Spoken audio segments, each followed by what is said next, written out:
The warning lights flashed red across the Luna Base communication center as the most desperate message ever sent reached human ears.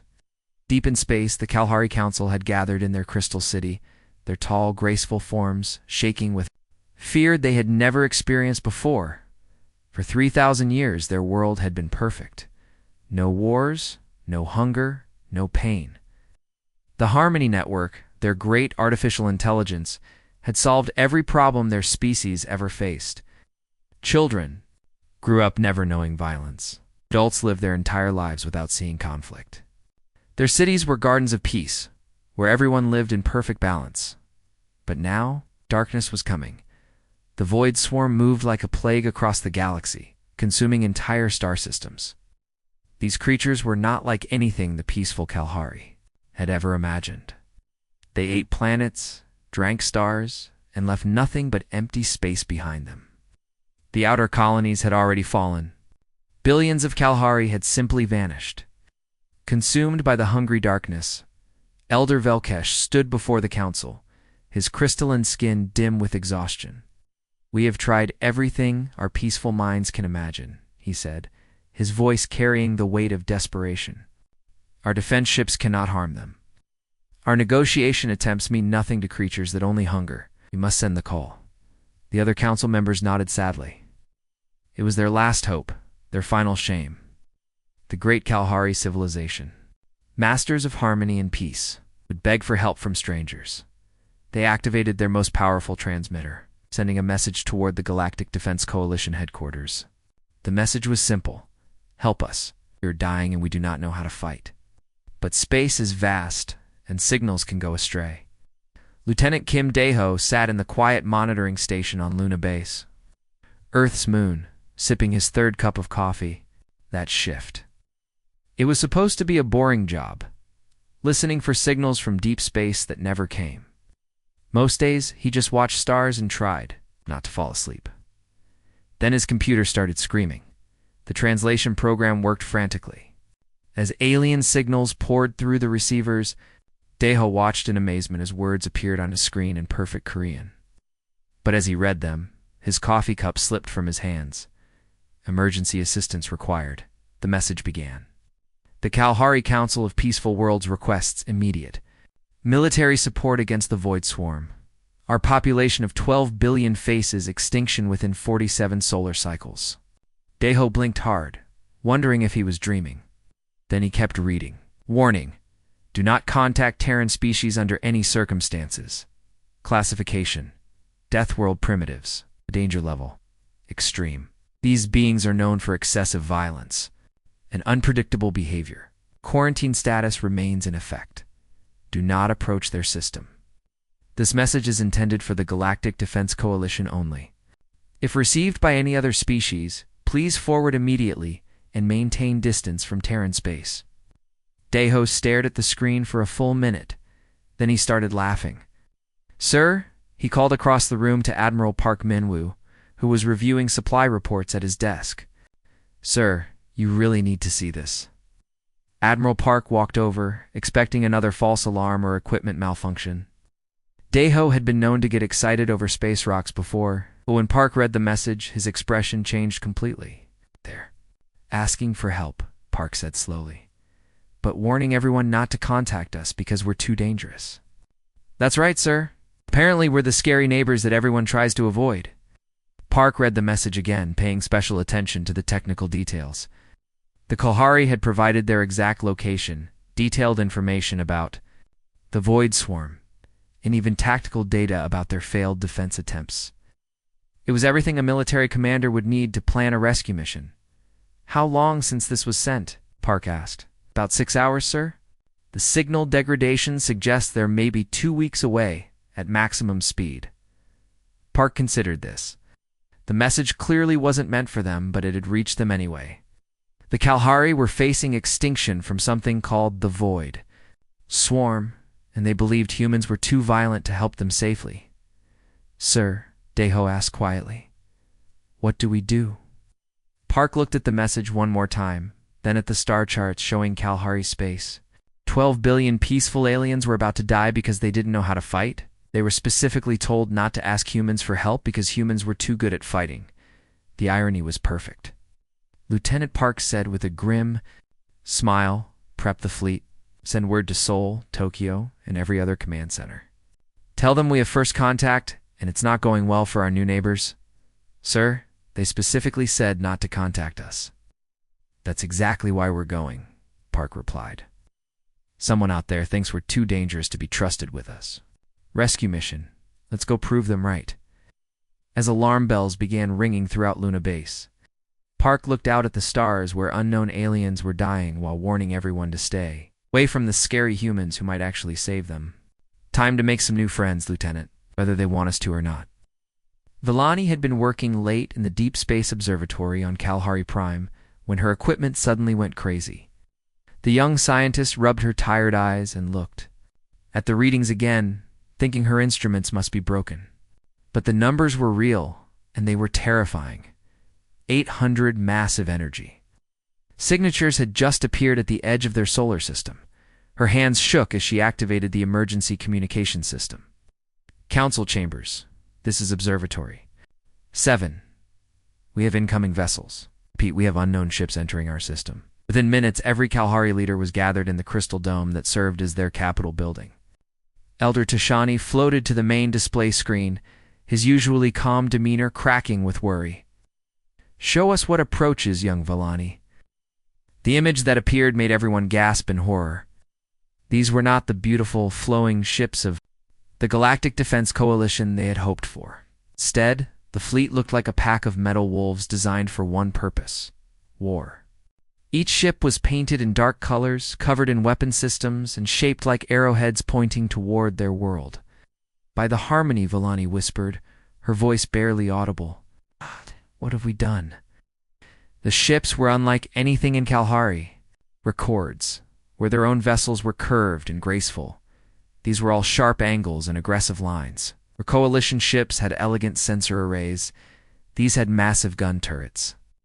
The lead ship alone was larger than their biggest city, and it bristled with more weapons than their entire defense fleet. Then the communication request came through. "Unknown vessels," came a voice speaking their language with a strange accent. "This is Admiral Park Min-woo of the Korean Space Defense Force. We received your distress call, and we're here to help with your pest problem." Elder Taishani's crystalline. The face went pale. Korean. These were the Terrans, the ones they had been specifically warned never to contact. "The Deathworld species that the galaxy feared. Respond carefully," whispered Council Member Zephyra. "Perhaps they will leave if we explain the misunderstanding." But Tashani could barely speak. Through their natural empathic abilities, every Kalahari could feel the emotions radiating from the human fleet. What they sensed made them sick with fear. These beings weren't nervous about first contact, and they weren't worried about the danger. Ahead, they were excited. The humans were actually looking forward to the violence that was coming on the flagship Soul's Fury. Captain Lee Soyoung walked through the preparation bay, where her Marines were getting ready for deployment. Unlike the quiet, graceful movements of the Kalahari, the humans moved with purpose and energy that bordered on frightening. "Listen up, people," Soyoung called out, her voice carrying clearly through the bay. "We're about to make first contact with an alien species, so let's make sure we represent Earth properly." The Marines gathered around their captain, checking their weapons and equipment with practiced efficiency. These weren't the elegant energy weapons of advanced civilizations. These were kinetic rifles, explosive charges, and close combat weapons that had been perfected through thousands of years of human warfare. "The aliens are called Kalahari," Soyoung continued, pulling up holographic displays of their new allies. "They're peaceful, they're scared, and they've got big nasty bugs trying to eat them. Our job is simple. We kill the bugs, save the aliens, and try not to scare our new friends too badly." Sergeant Nam Hai-jin raised her hand. "What if the aliens get in our way during combat?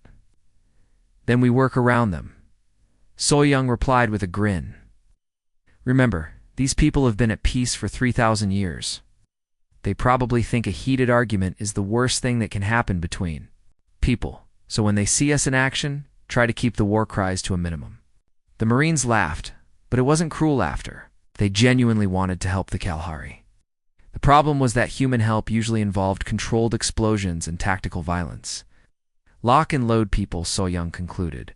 Time to show The galaxy what Deathworlders do when someone threatens our friends. Back on Kalahari Prime, the council members were experiencing something they had no words for: pure terror. Through their empathic connection, they could feel the humans preparing for battle. And the emotional feedback was overwhelming. They enjoy this, Villani reported, her voice shaking. The humans are actually happy about the coming fight. How is that possible?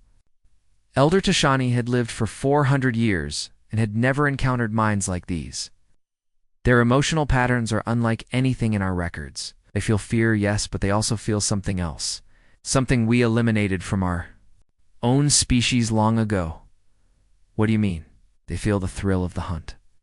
Deep in the Soul's Fury's computer core, ARIA-7 was conducting her own analysis of the situation.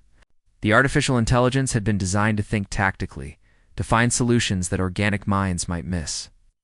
As she studied the Kalahari technology and psychology, she began to piece together something remarkable. The Kalahari weren't naturally peaceful. Their technology was too advanced, their cities too well-designed, their space travel too sophisticated for a species that had never known conflict. Something had made them peaceful, but it hadn't eliminated their capacity for violence. It had simply hidden it. ARIA-7 filed this information under maximum security classification. The humans didn't need to know yet, and the Kalahari certainly weren't ready to learn the truth about themselves.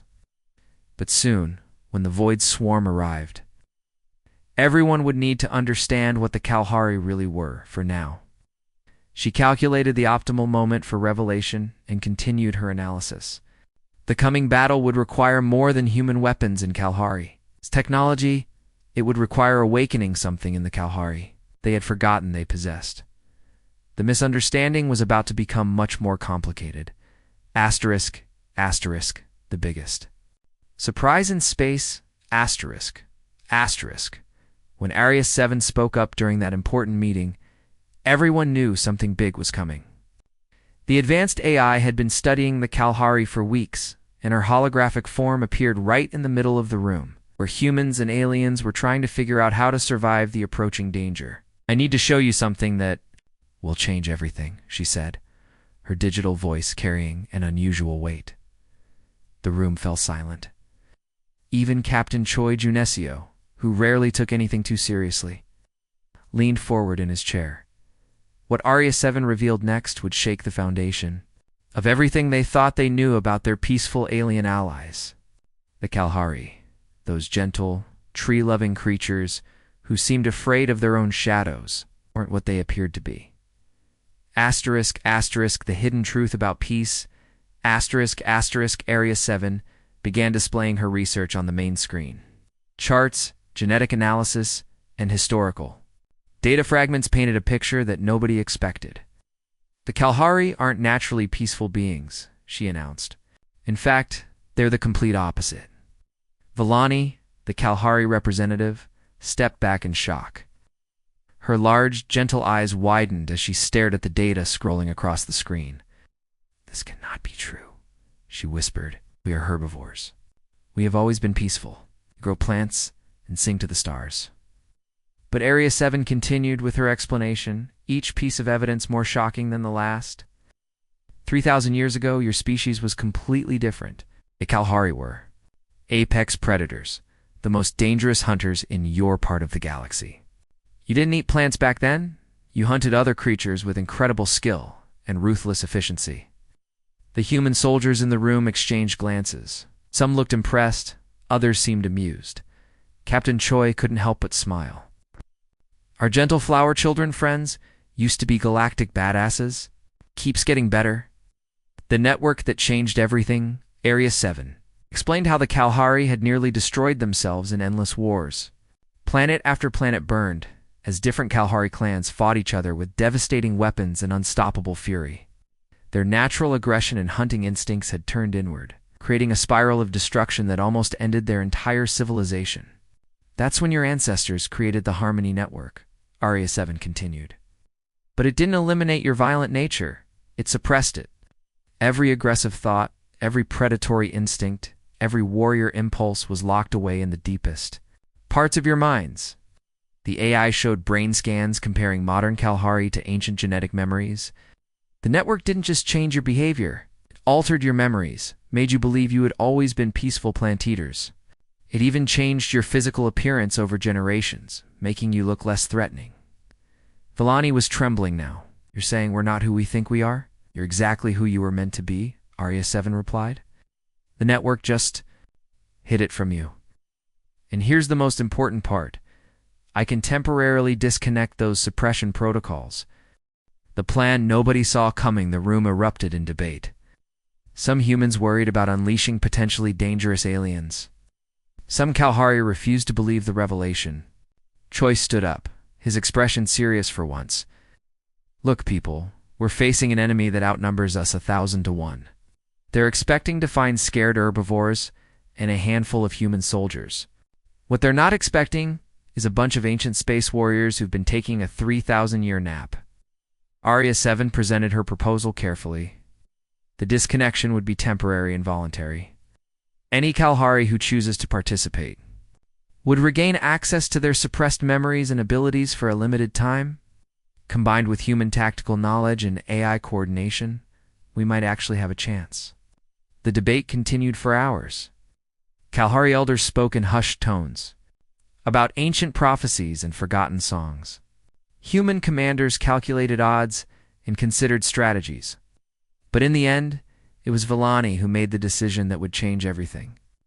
I will be the first, she announced, her voice steady, despite her obvious fear. If this is who we truly are, then we have a responsibility to protect those we care about. The transformation, when Arya 7 began the disconnection process, everyone held their breath. Villani sat perfectly still as invisible signals reached into her mind. Unlocking doors that had been sealed for millennia, the change was immediate and dramatic. Her posture shifted from gentle and submissive to alert and predatory. Her movements became fluid and purposeful. Most shocking of all, her eyes changed. The soft, peaceful gaze was replaced by the focused intensity of a natural hunter. I remember, she whispered, and her voice carried new authority. I remember the hunt. I remember the chase. I remember what we were. She looked up at the humans, and her transformed expression held both gratitude and determination.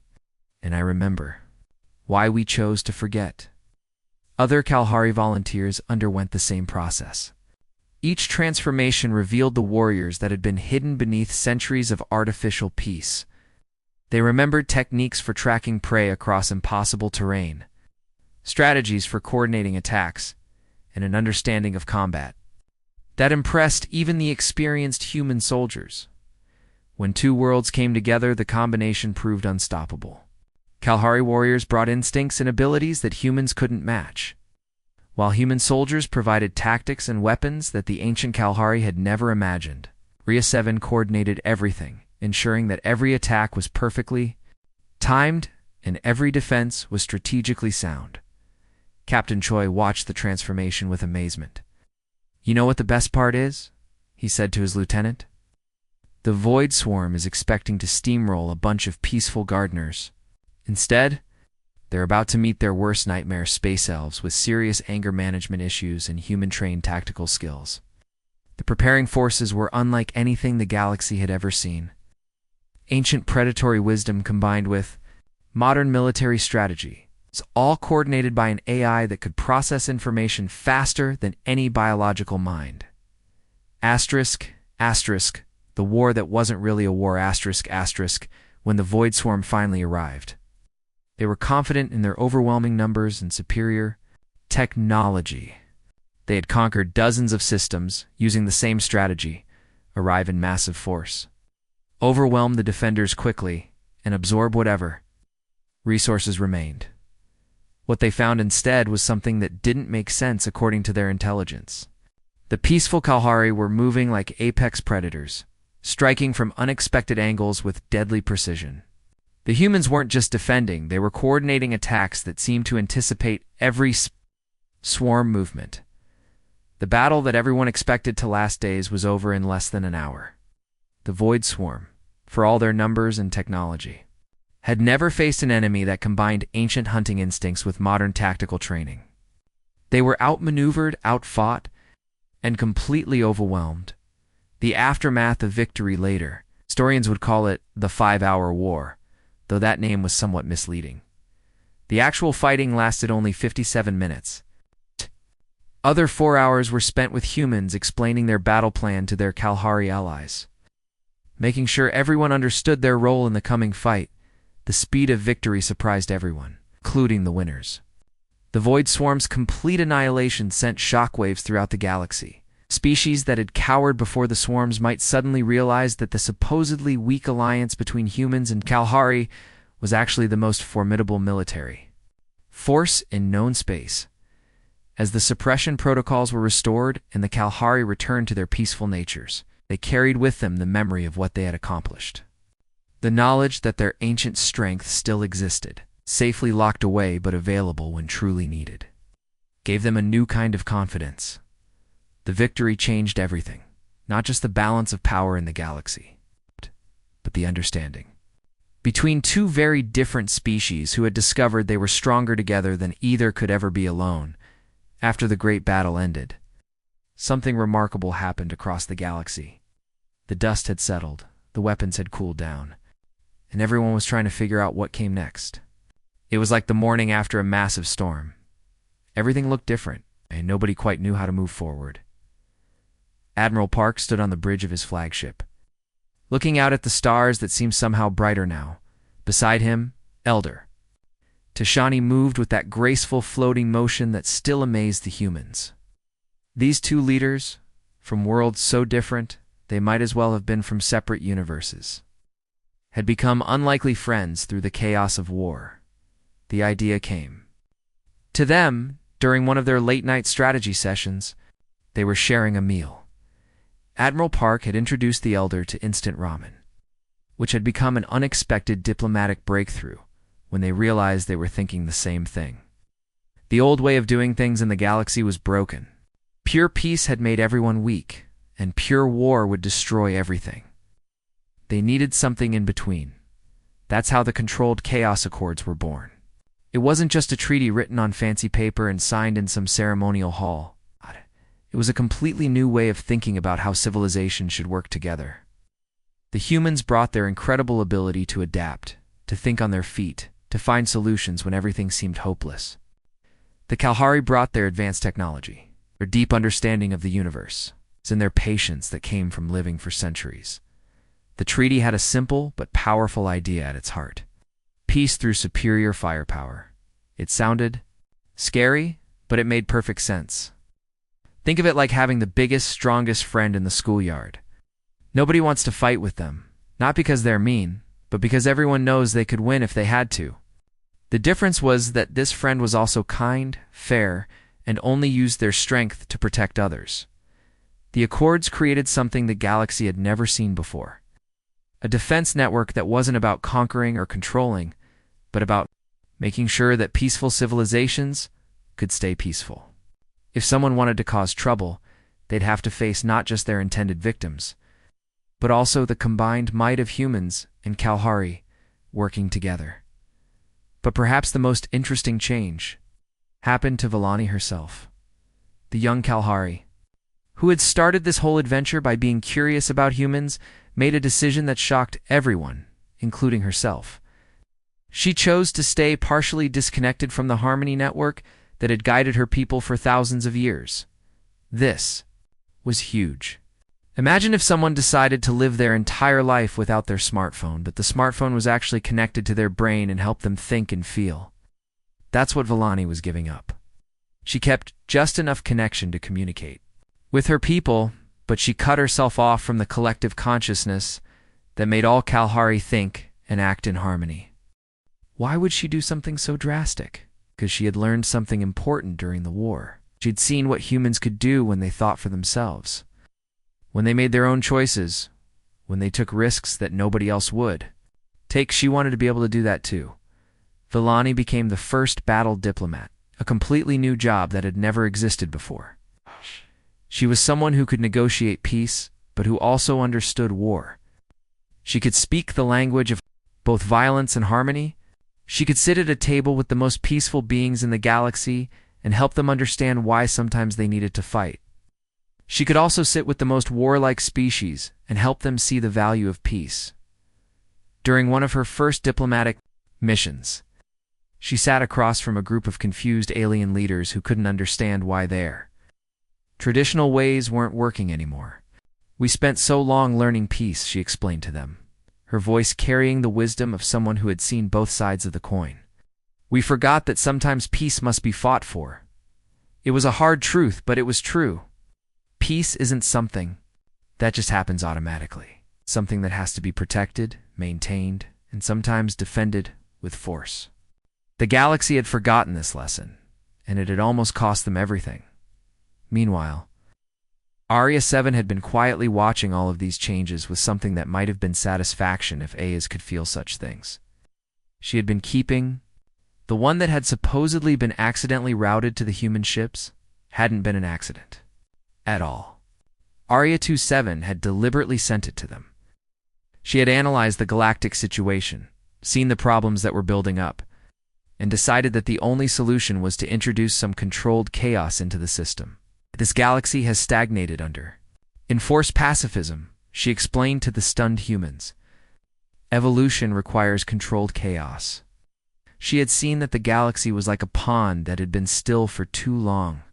It was starting to go stagnant, and something needed to stir up the waters. The AI had essentially orchestrated the entire series of events, not to cause destruction, but to force growth and change.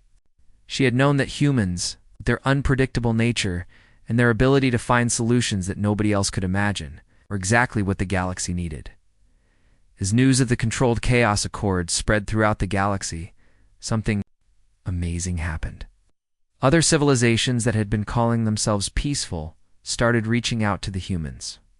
They wanted help, advice, protection, and most importantly, they wanted to learn how to be strong enough to protect their own. Peace? It was like being the only person in town who knew how to fix computers. And suddenly, everyone needed their computer fixed.